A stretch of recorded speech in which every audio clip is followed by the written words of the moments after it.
I apologize for speaking in English because I am not very fluent in Kannada. So I'll try to speak some words in Kannada, but I will be only speaking in English, and I'm sure that you'll like it. I'm born and brought up in Srinagar, Kashmir. I'm a Kashmiri Pandit, and let me give my small introduction. I'm basically a journalist. I worked for Indian Express for nearly 28 years. I was the editor. Then I left. And now, for the last 32 years, 31 years, after the exodus of Kashmiri Pandits from Kashmir, we are all here in Bangalore. And I am the president of the Kashmiri Hindu Samiti as well as, Samaj here. And I am also the chairman of Kashmiri Hindu Cultural Welfare Trust. So, at the outset, let me tell you, we are grateful to the people of Karnataka.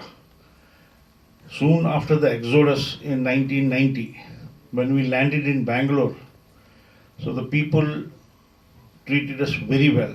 Till date, people are very good, weather is very good, people are very warm, political parties, governments, they all, irrespective of the political parties, whichever government was there, they looked into our problems when we came back. So the problem is, we have been suffering from for ages. This is our 7th exodus. Before that, 6 times we have been thrown out by these foreign invaders. Basically, the Muslim invaders who came from Central Asia. And this is the 7th time. I am a witness to it, and I have suffered. So we were suffering all along because of the Article 370, which was in place in Kashmir. You all know about Article 370 and 35A. What was the implication? These were the 2 articles which were introduced by our government, central government, then at the instance of our Prime Minister then. Anyway, rightly or wrongly, I don't know what was this thing. I don't want to get into those controversies and details. But this Article 370 and 35A, they were coming in the way. They were the barriers between rest of the country, that means India and the state of J&K. And state of J&K, they had their own. We had our own constitution. We had our own flag. We had our own everything. So nothing which was applicable in the rest of the India was applicable in J&K. So that is why this Article 370 had to be removed. It was a temporary provision, but the previous governments never thought of this thing, which gave a special status to this state. And because of that, because of the Muslim majority there and all that, they took a advantage of this whole thing. And there were attempts which were made by Pakistan and our enemies to convert the state of J&K into a Muslim-dominated state so that this is Ghazwa-e Hind, so that they can make this as an Islamic state and access to Pakistan or whatever they want, or act as a freedom of this thing. But thanks to the government of India, successive government, they never allowed it to happen. But with what happened, they became very bold. They became pampered by this thing. Then what all happened in this thing, how they were targeting, how the Hindus of Kashmir were targeted. We were only 9% at the time of partition, that is in 1947. We were only 9% Kashmiri Pandits there. The rest of them were all Muslims. Then subsequently we reduced to 4% in this thing. Now 2.1% in 1990, when final blow was put on us. So what happened? They thought that this is going to be liberated, and at that point of time, they targeted Kashmiri Pandits who held the flag of India high. And we never gave up our nationalism. We said we are all nationalists. We belong to the India, and this thing. But they wanted us to either get convert, relive, Galiva, Mario. You would have all seen this movie, Kashmir Files. Whatever Kashmir Files has said is 100% right. It's only a tip of the iceberg which he has shown. Nobody can show the atrocities on Kashmiri Pandits in such a short 2.5 hours or 3 hours.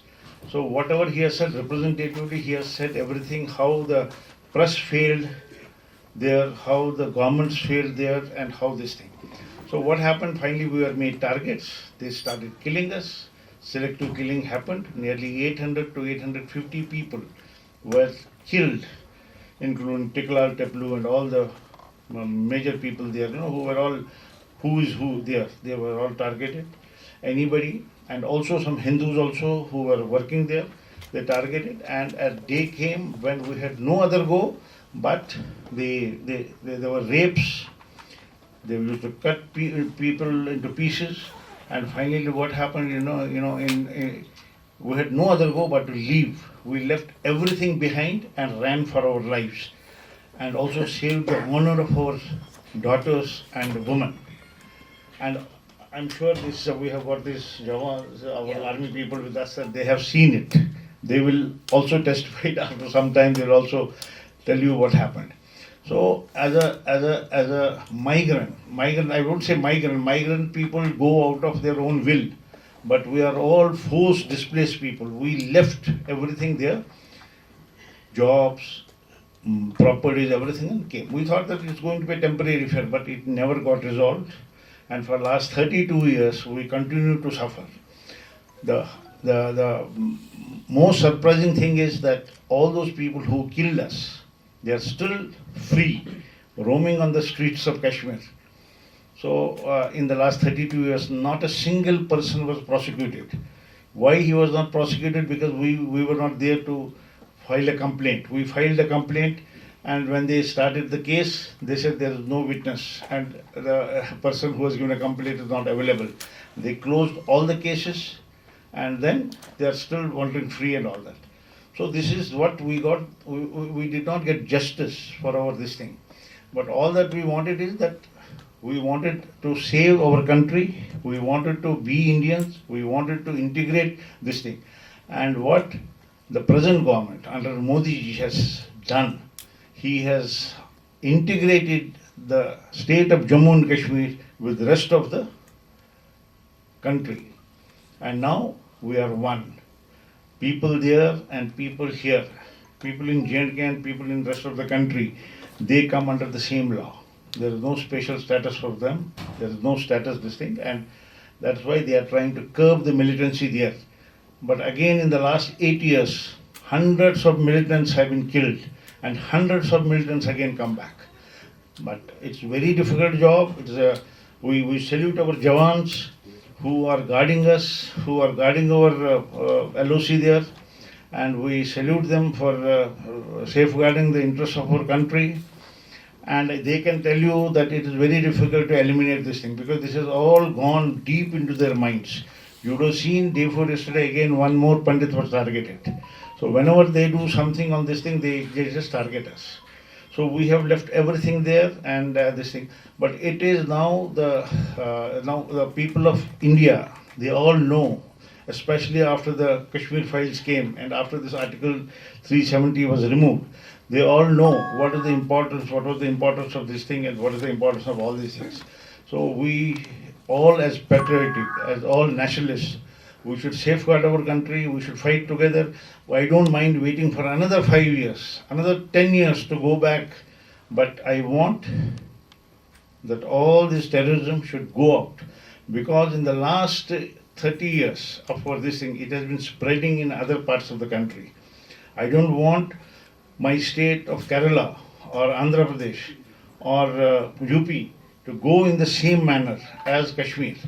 So I can see, because I am an eyewitness to all these things, I can see how this Ghazwa Hind or this Islamic Caliphate is spreading in our country. It has to be curbed, not only in Kashmir, they are doing it. Right now, what is the situation? Right now, situation is not very good, but Government of India is doing its best. They are giving the best of the thing to people there. They want to convert them. But in the last 70 years, it was grilled in their mind. And it's very difficult to change their mind. It is not an easy job. You give them gold, you give them anything, but it's all over the world. This phenomenon is happening. You see what's happening in Europe, what's happening in all other countries. But we have to protect our country, and stern action has to be taken against anybody who goes against our nation, who goes against this thing. See, that's what I said. I am ready to sacrifice for another 10 years. I will not go back. I will not claim my property. But terrorism has to be eliminated. And I'm sure if we are firm, we will eliminate and we will live as a country. So this Article 370, removal of Article 370 will again create an awareness among the people about what it was and how it will be after this thing. And we have to support the government and see to it that none of our own states, none of our parts of the country go the way Kashmir has gone. Everything is designed. From what you see, do, eat, walk, talk,